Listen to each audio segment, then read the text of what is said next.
Right, here we are live on today's episode of Brick with Buzz Live. Greg, are you there?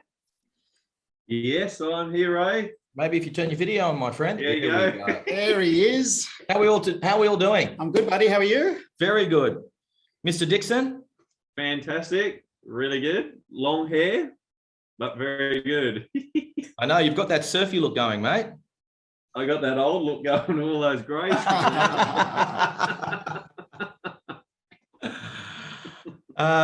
So, mate, what's been happening in the last week?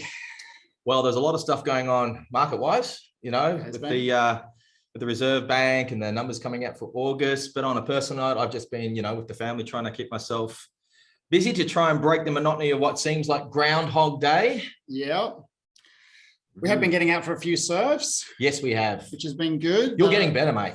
Thanks, buddy. No, seriously. I started from a very low base, so there's only one way to go. Mate, when we are now catching the same wave and Matt pushes me off the wave and then rides it all the way into the beach, I'm going to leave it at that. Yeah, it's good fun, mate. My new addiction. So yeah, it's a good one. It's a good one. It's a very good one. I'm loving it. Probably your goofy feet. That's what does it, Ray. What was that? Your goofy feet. That's probably why.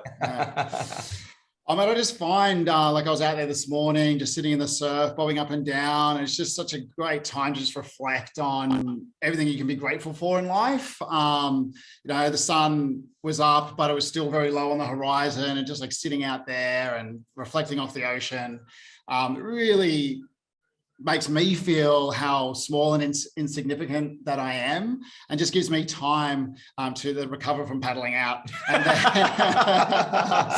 but then also just to be just really grateful for, all the small things in life that sometimes you just overlook. And that's what one of the things that I'm enjoying about it a lot. And the other thing is it's keeping some of my fitness in check. So yeah, it's good. It's really good. Having a fun time. Looking forward to getting the kids into it this summer. Yeah, and I think interestingly enough, like you said, you start off from a very low baseline when you started surfing, but it's like so many different things in life, isn't it? When you start something for the first time, we often do have an expectation that we're just going to be good at it, and when we're not, we go, "Oh, it's not my thing. I'm not good at it." For example, at school, hear it a lot about mathematics. I actually love mathematics. I'm one of those kind of geeky kind of people, but you hear so many people say, I'm not good at maths, because they've tried it one or two times, and they haven't persisted with it, and they write it off. But like, if you had done that, you would be missing out on an experience now. So all those people who don't like mathematics, keep persisting, because you're going to miss out on a wonderful experience with mathematics. The funny thing you say, that is, I did try surfing probably about 10 or 12 years ago, and I couldn't just stand up. Yeah. And I found that to be very frustrating. So I didn't surf for 12 years because I just put that in that bucket of, just too hard. And I've come back now 12 years later, and I'm absolutely loving it. So I'm actually a little bit upset with myself because I've missed out of 12 years of enjoying this, pastime. But anyway, you can only live in the moment, mate. You can only go forward. Yeah. Was that great? What that often comes down to when you don't have that consistency is your why, or your reason for doing it. It's not great enough. So if you have a little bit of an obstacle, you just go, "Oh, don't worry about it." That happens in every area of our lives. Yes. Where our why or our reason for doing it is not great enough, we will allow other things to get in the road. It's like being committed or interested. We talk about that. Yeah, you do. You say that a lot, Greg. Yeah. Greg, can you actually just enlighten us a bit further? What is the difference between being interested in something and committed, in your opinion? Well, in being interested, if you're just interested, you'll do probably the minimal amount that you'll do for achieving it. For instance, if you want to get into investing and you find something doesn't work so well, and if you're only interested, you'll give up when it gets hard. So if you'll have all your stories, your reasons, why you can or can't do it. Usually you can't do it, but if you're committed, you will always find a way. So when you're committed to something, nothing gets in your way. Doesn't matter about your stories or reasons, the excuses, whatever. Doesn't matter. You just bulldoze them out of the way in life. So that's a lot why I referred to that with your surfing. So 12 years ago, you couldn't stand up, you got frustrated, there's a little bump in the road, Instead of persisting, you gave up. So that's the same as investing. If you have a little bump in the road, which anyone who's done investing, you get bumps. Yes. Well, that's However right. you align with people, you get to the lower bumps. Yeah. You still get bumps all the way along the way. But when you go, you know what? No, I really want to do this, and there's a good reason why, you don't allow anything to stop you. You get committed. So interested, you'll just do whatever. But when you're committed, you do whatever it takes. Yeah, thanks for that, buddy. And I think that's also why it's so important to really have a thorough understanding of who you are, what your values are, and then to set values-based goals for how you want to live your life and then create that success. Because when you can tie in to your future self and where you want to go into your values of how you want to live, that is how you become committed to achieving that success over and above everything else that the world can throw at you, rather than just being interested. Yeah. Mate, yeah, so mate, I've heard you say that a couple of times before, but thanks for sharing. It's a fantastic way to look at things. And just to keep a little the surf theme continuing, you know, Matt, you know, for the last couple of weeks, I've had a bit of a drought. You have been, yeah. I have not been able to get a wave, and it's not from lack of paddling. I mean, I finish after a session and I'm exhausted, and Matt just paddles back and he goes, "Ray, just 2 more paddles." And I'm like, "Mate, it's not just 2 more paddles, mate," you know. But what I realize is that there are seasons in life where you do have a bit of a dry spell. But what I did, I still went out. Yep. I still went out. I still paddled for the wave. And I said to Matt, I'm just going to keep doing it. I just got to keep doing it because I'll break the spell. And then yesterday, I got a nice little left-hand wave and I felt good. Yeah, you have been paddling a lot the last couple of weeks. That's why my left shoulder is so sore, man, from not getting any waves, but from doing a lot of paddling. And I think also people need to realize that if you're taking on something new, you're going to have these, you know, adoption issues. You know, your body and your brain, and you need to get used to doing this new thing, whether it's exercise, whether it's looking at investing, whether it's following your spending plan, getting a new job, everything, your body, your brain needs to adapt to whatever that new thing is that you're doing, a skill, whatever it is. Yeah. It's actually critical to fail to be successful in life. And that's like with surfing. It's critical that you can't get up, don't get up, whatever that might be. So you learn how to, because if it all just flowed nice and easy, you wouldn't learn anything else. What's the reason to change? There is no reason to change. The funniest thing is one of our other buddies says to me, "Matt, you just paddle onto everything." I said, "Yeah, mate." He said, "Sometimes it's too big and we know you're not going to get it." I said, "Yeah, but I just paddle on and I just give it 100%. And if I get spat out the back or thrown off the top, I'm like, what's the worst thing that's going to happen? Yeah, I'm going to swallow some water, come up. But the only way you get better is to just keep paddling and keep trying to stand up. And that's it. And that you can just use that in everything in your life. Absolutely. And that's the great analogy when it comes to fear. So, Matt, what I'm hearing there is that you don't allow fear to stop you challenging yourself. And so, and in life, we as people often allow fear to stop us. I'm not going to die. I'm going to die. Like I'm one of those, particularly big waves. I'm going to die, and that's holding me back. But I don't have a real desire to do it. But things that I do have a real desire in, we can't allow fear to hold us back, and that's what I'm hearing. What you're saying there is you're not allowing fear to stop you. You're just doing it and getting in, and good on you. That's a great thing to say there. So Tim Ferriss actually talks about overcoming fear. And the way you do that is you actually list down all the worst things that can actually happen. So whenever you're looking at starting a new thing or investing, starting a business, whatever it is, sit down and actually work out what is the worst things that can happen if I take this action. And then you list them all out, you go through them and you think, okay, so how do I mitigate some of these? And then if you can't mitigate them, because, you know, literally with surfing, you paddle onto some waves and you just get hammered. It just happens. So then you work out, okay, well, I'm not going to die. So then that's fine. You just keep going. But in business and in life, when you're faced with these sort of forks in the road, really list down and look at what are you scared, what are you afraid of happening, and then work out whether you can mitigate them and then accept the worst thing. Yeah, so mitigate those risks up front. Yeah, so it's a good tip from buddy Tim Ferriss that I've never met. Yeah, and as I said before, you have to have failure to improve. And if you don't have failure, you won't improve. Yeah, true. Because you're just standing still. Important lessons in life come through failure. Yeah. Yep. Thank you, Grasshopper. Really appreciate that. So, well, today's episode Yes. is actually about active property strategies. Yes. Raymond, what are active property strategies? Well, when a property strategy is active. Okay. Well, thank you for that. So if we can think about property in two ways, 98% of Australian property investors buy the one property. That would be a very passive way of investing in property. You literally, a house across the street becomes for sale. You've got the equity and the loan capacity to be able to do that. You buy it, you rent it out for the next 20 years, you never worry about it. That is a passive investment property strategy. So we know what passive is now. Can you give us a little bit more on active? Well, yeah, it's when you're actively doing something to manufacture value. So for example, like part of today's episode is we're going to do a bit of a market snapshot where we're looking at, month of August, CoreLogic released its home value index. And we've seen, again, the ongoing trend upwards of growth happening across Australia.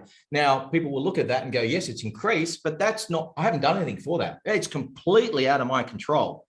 In fact, a lot of the market conditions that we're experiencing at the moment is really, we can't influence it. No. Yeah. But if I own property, it's going up in value. But if tomorrow the market conditions change, it might go down in value. I can't do anything. But when I'm manufacturing actively, it's when I'm doing something intrinsically to the underlying asset, say, for example, a property, and I'm doing something to manufacture that value. So what you're saying is there's two ways for you to achieve a capital gain or that capital profit when you buy a property. One, you can be patient and let time work on your behalf. Which is very powerful, yes. And market will just do what it does. Yes. And you have very little control over it. Or you can use an active property strategy where you can manufacture that capital growth or that profit intrinsically by things that you do to that. Yes, that's right. So then what are some of those strategies that you can actually do to create those profits? What do you think, Greg? What are some of those things we can... There's a whole bunch. There's renovating a property, adding a granny flat, subdivision, development. There's what do you call it? Option up properties where you can add value along the road, do DAs, and then flip them on. There's so many ways to add value. Even converting a use. So, for example, if you've got a residential property that you currently let traditionally to a long-term tenant, depending on the area you're at, you could actually change the use and turn it into a short-term accommodation provider. And you've seen a number of people do that successfully using platforms like Airbnb and have significantly increased the income generated by that underlying asset. Or same with commercial property. Commercial property is one of those asset classes where when you change the use, you can have significant upside just by simply getting a new tenant coming through. It's all about uplifting what you've got there already. So in more density, better features and benefits of the property itself. It's just creating more, to be able to do more with what you've got than what it currently sits at in its state. Well, given that this podcast has a limited time, why don't we just focus today on renovation? Because Gregory, I've seen you speak about renovation on many occasions. You are our renovator guru. Mate, what are the things that people should be looking at? Let's say, for example, I own my own home.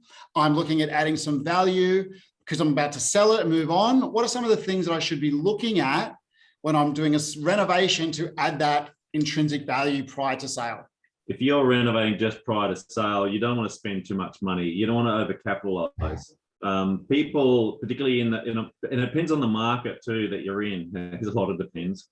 So in a market like we're in, where it's fairly warm to hot, you don't have to do a real lot to get an uplift. You can just do a bit of paint, clean up the yard, clean up the internal. You really don't have to do a lot. You can, because you'll get you'll get a good return on what you've already got existing. To add kitchens and bathrooms gets delays. There's often a lot more costs than you foresee in doing that sort of thing. So I wouldn't do too much in this market in expenditure.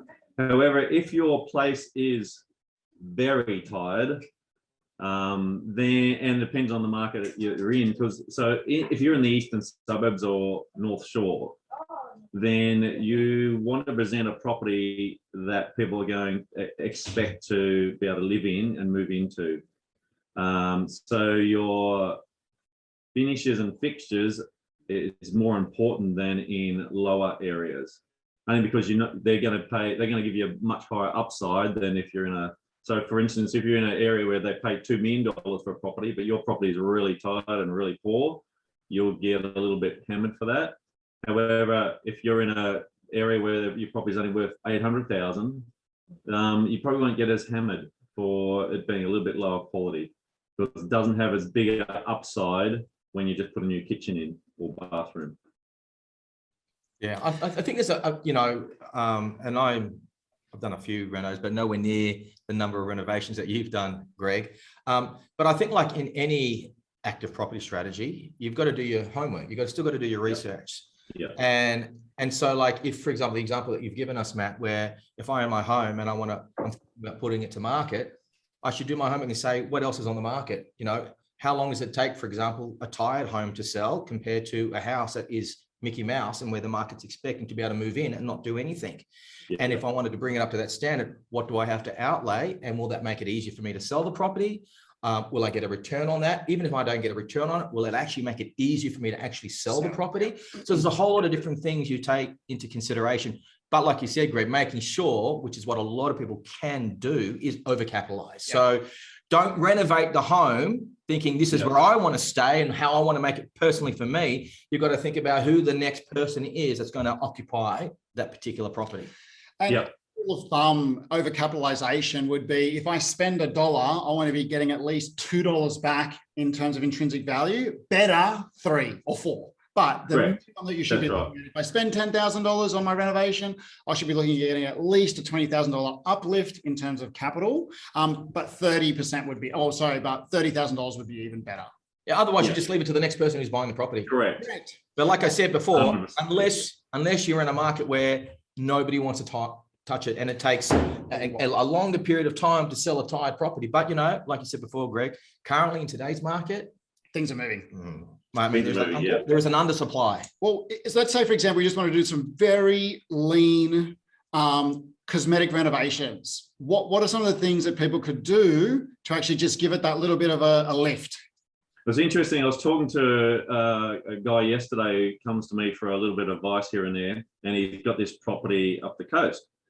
And he said, "I'll have a look at this. What would you do to it?" And I said, "Well, it depends on what you want to do. What do you want to do?" He said, "I want to put a granny flat at the back and rent the front."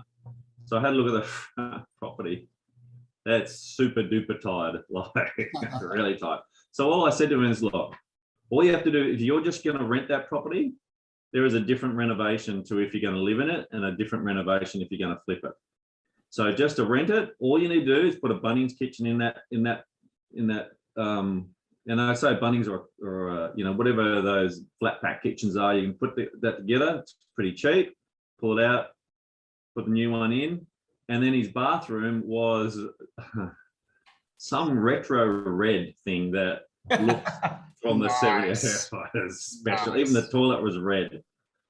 And I said, "Mate, all I do in your bathroom," I said, "you only have to spend $5 or $10 grand on that whole property, and it'll come up. You'll get another $30, $40, $50 a week." And what it was is just paint the tiles. Yeah. Because you get good tile paints now. Paint the tiles, and maybe even that toilet. But you don't have to do a lot. All you have to do is just change the seat cover or whatever like that. Put a fluffy one on. and just replace the carpets, polish the floorboards, and if you want to, replace your window coverings. That's it. All the rest was fine. Interesting. Yeah. So rule of thumb that I sort of use if I'm renovating to rent is that you just want to make the property usable. Yeah. And you want the broadest amount of people that want to come in and just live in that particular property. When you have a very tired property, which is run down and things are easily breaking, like door handles and bathrooms and kitchens, it's actually going to cost you a lot of money in repairs and maintenance on an ongoing basis when you're just fixing little things here and there, rather than sort of looking at the property and saying, "Okay, I'm going to put some capital into this leanly, and Yeah. then increase my rental income. So my yield is going to be a lot significantly higher. And then from there, I know that I'm going to have very low maintenance on an ongoing basis for the next couple of years. Yep. So the thing I'd look at in that particular case for this guy is, if it was mine, I'd go, okay, what am I going to, so what's the rent now in its current state? What sort of tenant will that attract? Very important. Yep. If I spend 10 grand, can I get $40, $50 a week extra in rent? Yes, then that is a no-brainer for me. And what sort of tenant would that attract? A much higher, a tenant that would look after it more, let me say. So there's so many things to think about. I used to teach this stuff, and it took like 3 days, and that's packed. There's so much. You don't just jump into a reno. And how do I know that?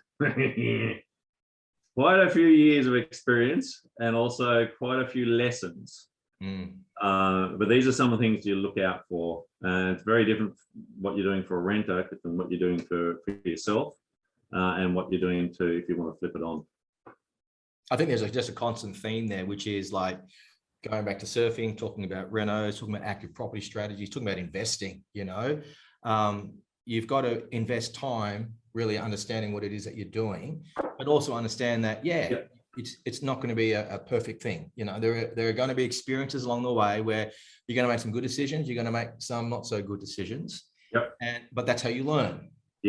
And as you learn, you accumulate more knowledge, more experience to continue to mitigate the risks moving forward, and doing it again and again. Because like, how many renos you done, Greg? Close on 50. Wow. 50. I think it's about 48, maybe 49. I'm actually losing count. There's been so many.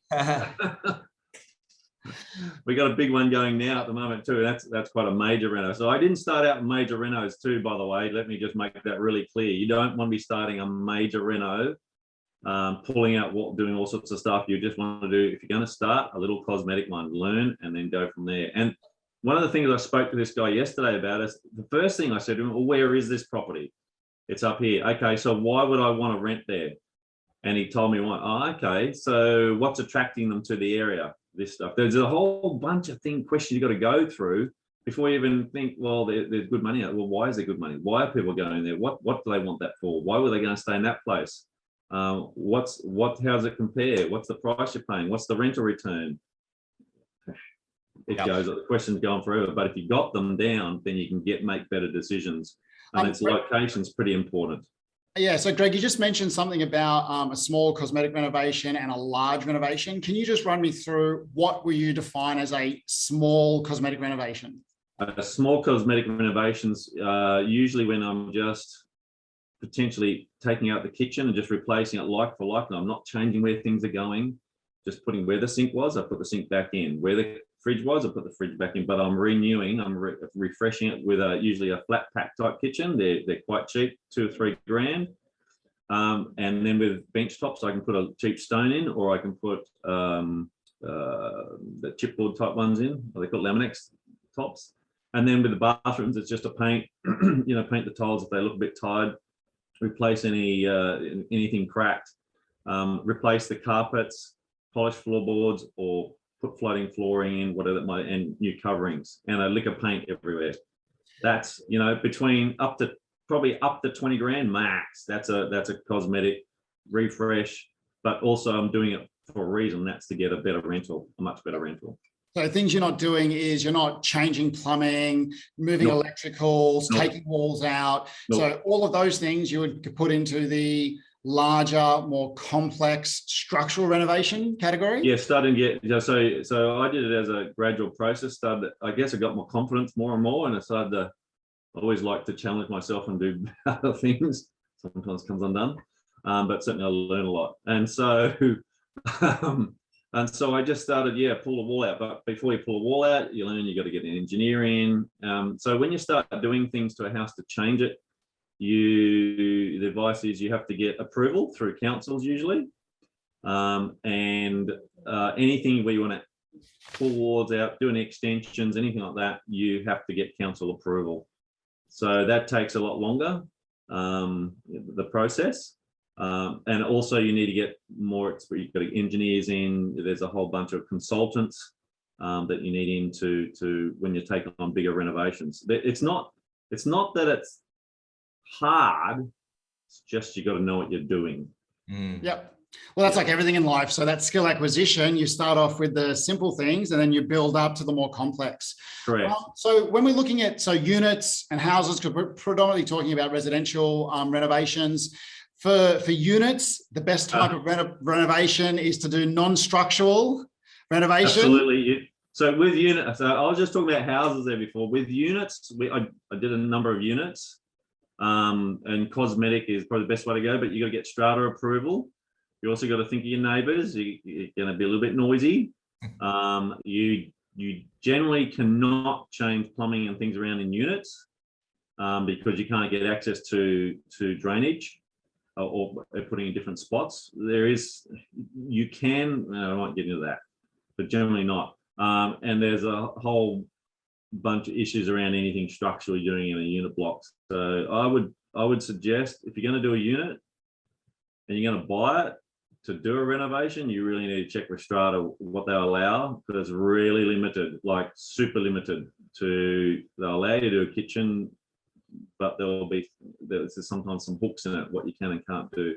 Well, some buildings, some buildings don't allow you to have floorboards or tiles. They mandate within their strata that you have to maintain carpets. For acoustic reasons. For yes. So you got to find out what you're allowed to do. On the strata before you buy it. Another piece of research you need to do. So rule of thumb, units, we want to be doing predominantly cosmetic. Just refresher type of renovations. And then with houses, we can look at both structural and cosmetic, because, houses that were built in the 50s, 40s, 50s, 60s, they have a different sort of floor plan that what people are now wanting to live in 2021. You open them up usually a bit more. You can extend, like people nowadays, they don't want little 2-bedder houses. Most people, they want 3 or 4 bedroom, preferably 4 plus study. So if you can turn something that's a 2 or a 3-bedder into a 4, like 2-bed 1 bath, 3-bed 1 bath to 4-bed 2 bath, or 4-bed plus study 2 or 3 bath, you're going to have a massive uplift. But again, the higher the uplift, the more you're changing, the more rules and regulations around approvals. Just got to get your head around, and more consultants and so forth you need to get in. And the better you need to be at budgeting. Because with renovations, there are always, or with property and all investing, there are always unexpected expenses that come up. One of the things I love working with you when we're finding properties is your termite discount. Because where there is one, there is always more. Yes. I tell you what, out of the 40 odd that I did, I reckon there was probably 75% of them had termite issues, either the past. Thankfully, not many live ones there. I did have a few. That tends to get the sphincter tightening up a bit when you get lots of live termites throughout the house. Because you got to pull lots of things apart to find them, and then you got to get them treated. Oh my gosh, it's a headache. But where it's been in the past, it's actually always worse than you think. When you open up those walls, it's always worse. So if you've got termites in there, it's always worse than what the person tells you it is. Always. I'll never forget the time when you told me that the renovators were in there and they took off the gyprock and there was no supporting beams. There was no supporting beams inside. The actual gyprock was holding the roof up. So when they pulled off the gyprock, the roof just came in on top. So again, these are the things that when you're looking at going down these active property strategies, having a fantastic mentor and experience behind you is very, very important. And then also having a great team. So with property renovation, who are some of the professionals that you need to have in your sort of A team? Just before I get on, there's a couple of things I just want to point out that people need to be aware of too, just before I pop onto that. One is you've got to understand what things you renovate that actually give you a return. the things that don't give you a return is the plumbing you put. I mean, people expect plumbing, but they don't pay you extra for having plumbing. They expect that. And when you change it, you don't get paid extra. The electrical switchboard that you often have to replace in old houses, they don't give you extra for that. They expect that to happen. The floorboards that you took out, the walls that you had to replace because of termites, they don't pay you extra for that. That's all included. So it's really the cosmetic things that they see and feel around the place. That's what you get paid extra for. So you got to be aware of those things because you get caught out. And again, how do I know that? Experience. So to go on to the team, there's lots of them. To go on to the team, the key people you need is a good chippy builder. Really important. So it depends on what renos you're doing, depends on which guys you need. But you need a really good legal person to help you with the transaction, particularly when you're doing units as well, because you've got to get strata reports. That's critical. The other people on your team, probably an architect if you're using it. You'll need, as I said, engineers, so you may need civil. You need structural, definitely. You need good plumber. So I get all my own trades and manage my own trades because it's cheaper if I do it. So you need a really good plumber, really good electrician. They really make and break you, along with the builder / chippy. Tiler, oh my goodness, there's so many. I'm just trying to think of all off the top of my head. There's Painter, do you like painting? Trades. Sorry? Do you like painting, Greg? Painters. Oh, yeah. I hate painting. You know, I hate more than painting is the preparation for painting. And so, yeah, when I started out, we did all our own painting. Yeah, I was loved that. But as now, I don't like it at all. It's just so I'll make sure I put that in. And there's a really good pest and building inspector is another really important one. If I had a list in front of me, I'd do it. But there's your team for purchasing is just as important as the team for doing the renovation, because you need to know what you're buying, where you're buying, what are the issues. Like this guy I was talking to yesterday, he sent me an email saying, "Oh, this report, can you tell me what you'd have issues with in it?" Yeah, I can, but look yourself. You need to get people to around you that can help you with that. So I usually ask you get a good pest and building guy, and he'll tell you. You get your builder, he'll tell you. Give me cost estimates. And it's often not until you do it that you find out how much things cost.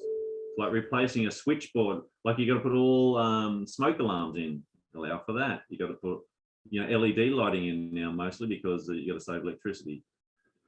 Your electrical box, you've got to have those cutout switches, so people don't electrocute themselves. But also, is it up to date? Is it to spec? Does it have asbestos in it, which all the old ones did? Does your current one have asbestos in you allow for it? You got to get asbestos, dude. I just keep thinking things and all these people come out. So that's why we have good teams around us to do all this stuff. So I guess to break that down, we need to have a really good team of pre-purchase that would consist of a building inspector, pest inspector, legal team, and financier. So you need a good mortgage broker or banker who's do all that, unless you're like Greg and cashed up and you buy everything with cash. Then you also would need a very good team on the actual site, and the lead person would probably be a chippy / qualified builder, depending if you're doing just cosmetic or structural renovations. And then part of that team would be like a plumber, electrician, they're your core people, tiler, painter. And then on the sale process, you need a really good, one of the top gun real estate agents, I would suggest, in that area if you're looking to flip that property.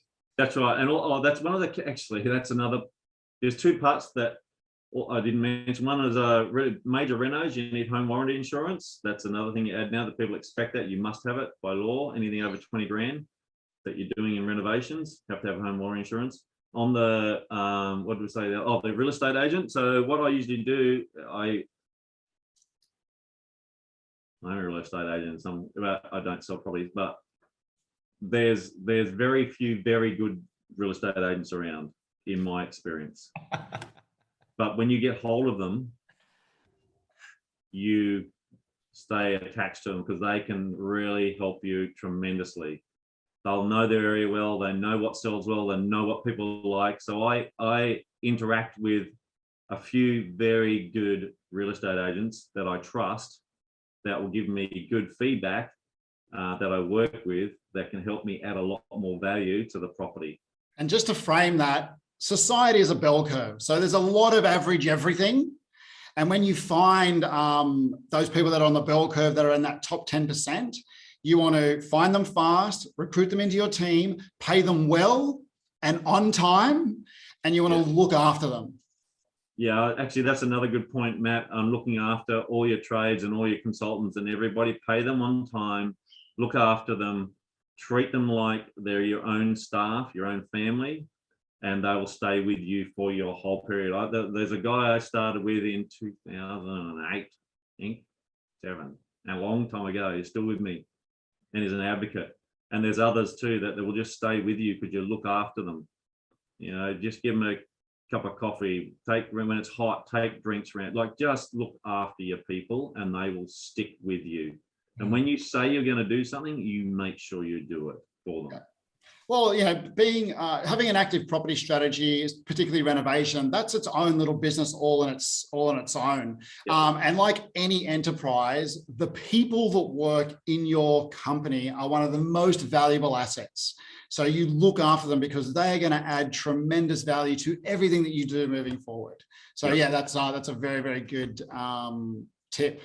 Like I've said always, I've worked in corporates myself, managed corporate businesses in the past, and in my own business, our own business. And always, a business is nothing without good people in it. If you don't have people there, what is a business? It is nothing.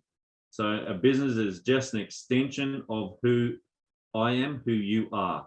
And how we treat people in that business is just an extension of who the person at the top is, because it then cascades down. Doesn't matter what size, what type of business. Full stop, that's how it is. Mate, that is one of the core values that all three of us hold. So yeah, it's great to, mate, don't say this enough, it's great to be working with you. Raymond, did you want to transition across into talking a little bit more about what's been happening in the market? The RBA came out with some interesting news earlier this month. I mean, it's the 130th month in a row, consecutive month, where interest rates haven't been lifted. They've been talking about it on and off, but the actual doing, they just get a bit frightened at that endpoint, don't they? Yeah, well, we're now, we've held on to that interest rate longer than any other major central bank in Australia. So what official rates are still at 0.1%. Correct. And, you know, there's been a lot of talk around interest rates rising and when is it going to rise and how is it going to rise and how much is it going to rise. But there's a lot of, when you break it down and you have a look at some of the basic fundamentals, what really causes interest rates to rise, like inflation, for example, and for it to ever hit the same kind of interest rate levels that we've had in the past, 5, 6, 8, 10%, 12%, 18%. The reality of that ever happening again is very small. Mm-hmm. Yeah, because I do think that the lever that they have of raising interest rates by 0.25%, it's a very sharp way to control an economy, because 2.5% on now $1 million mortgage is a significant amount of money when you take it into what's it going to cost me on my home loan. Well, yeah, and that's the thing. And I think one of the interesting things that came up from CoreLogic, for example, was the rate of the growth compared to wages. You know, the increase in, for example, in property values compared to the wage growth. And even when you look back at the last time they raised interest rates, which I think was back in November 2010, where it was brought up to 4 point, whatever it was, something. 4.75. Yep. The average mortgage back then was $600K, where now it's over $1 million. Yep. In Sydney. Yeah, talking about Sydney. Interestingly, they talk about that, and I see that, and so I do a comparison always with when I started out, bought my first property. For round figures, it was 100 grand. It was less, but less, 100 grand. Interest rates, 22%. Oh, man, it's like a credit card. 1985, 6, somewhere in there, or it might be 7. Anyway, it's there. So that was 100 grand. That's 20 grand a year. $1 million loan, 2%, 20 grand a year. It just showed that, so affordability, so yes, it has risen significantly, but the interest rates coming down is what's driving prices back up, because they're going, well, I can afford it, so I'm going to pay more. That's also very Always interesting. been the case. Yeah, that's also very interesting, because wages haven't really risen since sort of 2008 when you take into inflation. Interest rates have come down significantly, and that means that we have more surplus income or increased borrowing capacity and continue to drive property prices up. So now with interest rates at 0.1%, there's not a lot further rates can fall. So whatever borrowing capacity people have now, unless they have income increases, it's going to be very interesting to see how property prices can continue to be fueled to get exponentially more expensive. So I think Sydney went up like 20% in the last 12 months. Yep. So seeing 20% compounded growth over the next 5 years, I personally am unlikely think that that's going to happen, but who knows?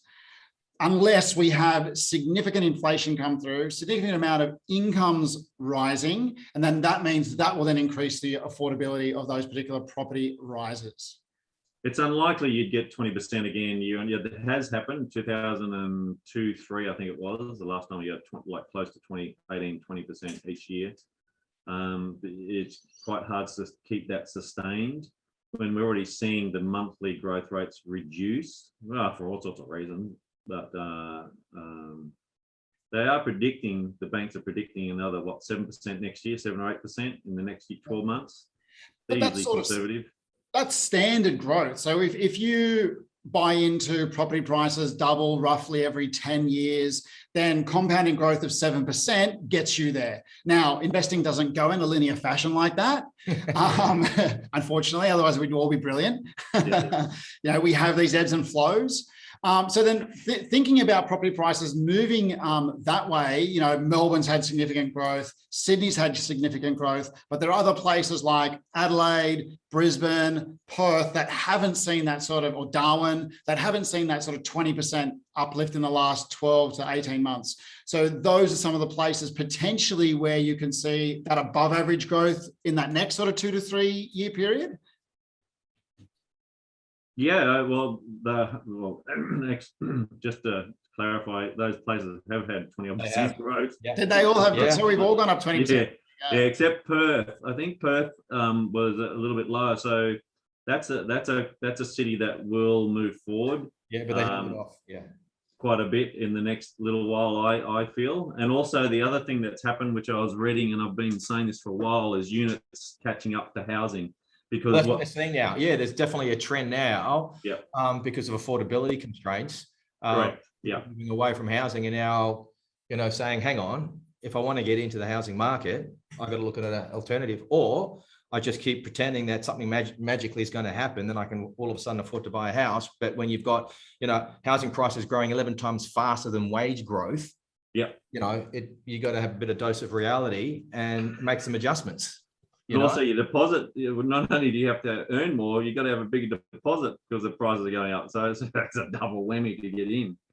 Very good. So hence a lot of first home owners I was reading are going into units because of the affordability. So there's a mixture of investors and first homeowners moving from housing to units because of affordability. Yeah, and I definitely think there's a trend now that, when my dad bought a house, bought his house and he planned to live there for the next 30, 40, 50 years of his life. That was his home. That was where he was going to build his life. Where now there's definitely a trend towards, well, this is where I'm at in my life now. I'm going to buy a property where I want to live now. And then I'm going to reassess things as my life continues to expand. Yeah, absolutely. Yeah. But I mean, obviously when you look at the underlying fundamentals for any kind of pricing, economics 101 is supply and demand. Yeah. Yeah, 100%. And at the moment, there's a significant demand for property in this country. The supply isn't necessarily keeping up, especially in the housing space in certain areas. But when you look at, if you try to look a bit forward into the future, if we're already struggling now, because obviously a lot of wealth is staying in this country, when our borders eventually open up, and obviously they will, and immigration continues to go back to where we wanted things to be. And when I was reading an article in the Financial Review where the headline was "Millennials are a time bomb for the New South Wales property market." When you have this potential millennial crowd who are currently living at home at one stage, they are going to want to leave home and move out. Where do they live? And so when you couple that with the borders opening up, immigration kicking back in, another demographic saying, hey, it's now time we want to live in our own home. Yeah. What impact's that going to have on the housing market again? Yep.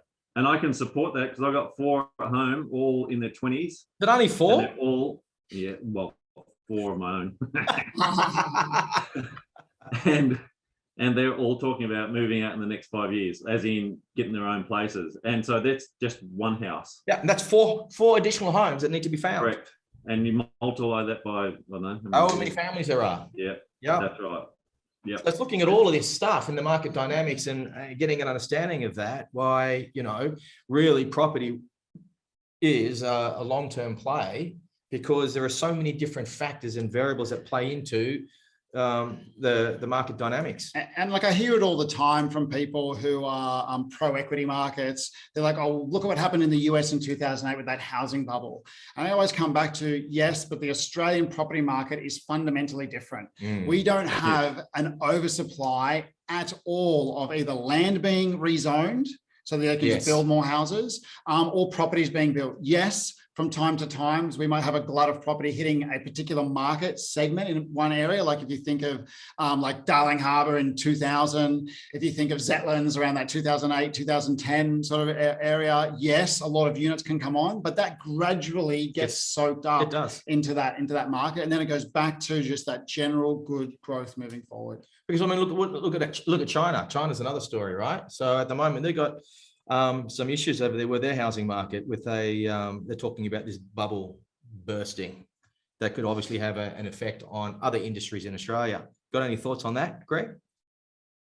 I don't know. Look, I've read what's happening over there. It's really hard to get a gauge on really what's happening in China, but certainly it looks like they've overheated their market tremendously. They're one of their biggest developers, who has a material impact on their whole development around the country, has gone bust. Yep. And the government's working out whether they hold them up or not. I was reading a report on that, and that could have a big detrimental effect. They've been pumping money into their system for quite a while. building, which is a different scenario, like you were saying before, to what happens here in Australia. Because as the authorities try to work out how to manage this, one of the biggest things that keeps coming back is we need to improve the processes to release more land so we can actually build more homes. But the cost of infrastructure, the time it takes to get approvals for land to be rezoned is quite onerous in this country. Correct. It is. And also the infill, they were talking about infill, infilling in the suburbs. Yeah, well, everyone wants that. So all the, what do you call them, my generation and older want infill, because they want downside, blah, blah, but they don't want it in their suburb. I know. So I tried buying the house. Make it more affordable, but not in my suburb. Well, I tried to buy the house next door to you, Greg. I wanted to put up a whole lot of units, but there was a lot of pushback from the neighbours. This is where it's really interesting. They're caught. So, and also they've, one of the infill things we talk about is seniors living, where you could do it in R2 zones, and now they're trying to stamp that out. And you think, wow, this is going backwards. They want more infill, and they're stopping it. So something's going to have to give somewhere. It's just interesting to watch. They want it on this side, but won't do this side. So nothing's happening. Yeah. Interestingly, I was reading an article, and in the top 10 most expensive cities in the world in terms of property, there are 3 in China. So you've got Beijing, Hong Kong, and Shanghai. Possibly Shanghai, yeah. Yeah. Of the top 10 most expensive cities in the world in terms of property prices, they have 3. The only country that comes close to that is the US with 2, and that's LA and New York. Interesting. But there are more billionaires in China than anywhere else in the world, so they can obviously afford it. They've been manufacturing the world's stuff for 20, 30 years. 30 years, yeah. The thing is this, with interest rates at historical lows. Worldwide. Yep, but in Australia, with the trend for property in both the value and the rent continuing its upward trend, even though it's softening, it's still going up. It's just not going up as fast. if you're a property owner, that's all really, really good news. Yeah. But if you're not, and you not. want to try and have property form part of your overall investment strategy portfolio, it becomes more and more difficult. Yep, absolutely it does. Getting into the, so yes, that's right. I talk to my kids about that as we're talking about they're going out and on strategies Yep. we're involved with because they mix with us. Yep. And there are ways to do it. You just need to hang around people that know how to do it And I rather than listen to the media and all That's their right. rubbish about it's unaffordable. Yeah, so you can either just say that's the way it is. I'm being told can't happen, won't happen, so I won't even think about it. Or you can try and figure out a way to make it happen. And it may not happen in today, but if you set the right strategies in place, you know, you'll get there. Yeah. Correct. Right. Yeah. Yeah. If you listen to the media, you'll think that you can't, but I can tell you now, you can. And it's just like we said, are you interested or are you committed? Do you want it or you don't? Make up your mind. Are you going to let all the stories, excuses, reasons for you not doing it take over, or are you going to go, you know, bugger it, grit your teeth and go, no, doing it, whatever it takes? Who can help me? That's what the Yeah, first that's right. question. Who can help me? Yep. I mean, that's how I got first into property. I had to hustle. I had to wheel and deal. Not a conventional way of doing it, but I didn't have a conventional way of doing it. So I could just say, property's not for me. I'm going to have to work very, very long and hard and follow the herd, or I can try and create something else. And that's the whole idea of these active strategies, trying to manufacture something, manufacture a deal, manufacture an opportunity, manufacture value. Anybody who knows how to manufacture value that somebody else wants to buy, it's a valuable thing to be able to do. Absolutely. And the beauty of that is, right, I'm not sure we touched on it before, but when you manufacture, you're already manufacturing growth. And then the kicker is if the market goes up as well, you get a double benefit. Yeah, like that's a right. double hit up. Yep. So That's right. your manufacturer says, well, you're going to increase value. That's great. So you're not relying on hope. And then if the market does move up, oh, you beauty, there's a bonus. That's right. Very cool. Great. Was there anything else that you wanted to add on to that, Greg? Maybe have you got like top 3 things not to do when renovating? Yeah, top 3 not to do is just go out and pick anything that's in your suburb that you think would be good. The next thing is don't jump into something you don't know about. Get someone to either train you, teach you, come alongside somebody, joint venture, whatever it takes. You don't want to just do that by yourself for a start because it can be a very costly mistake. And the key thing, get a good team around you. That's critical. Yeah. Cool. Great. Well, Raymond, I think we might wrap it up now, unless you have some more wisdom you wanted to share with our... No, I think we got all our wisdom today from Grasshopper over here. So I think we're good. Excellent. Gregory, thanks so much for coming on. Great. It's great to spend the afternoon with you. Good. See you soon, boys. All right. Thanks, Jen. Hey guys. Yeah. Bye. Bye.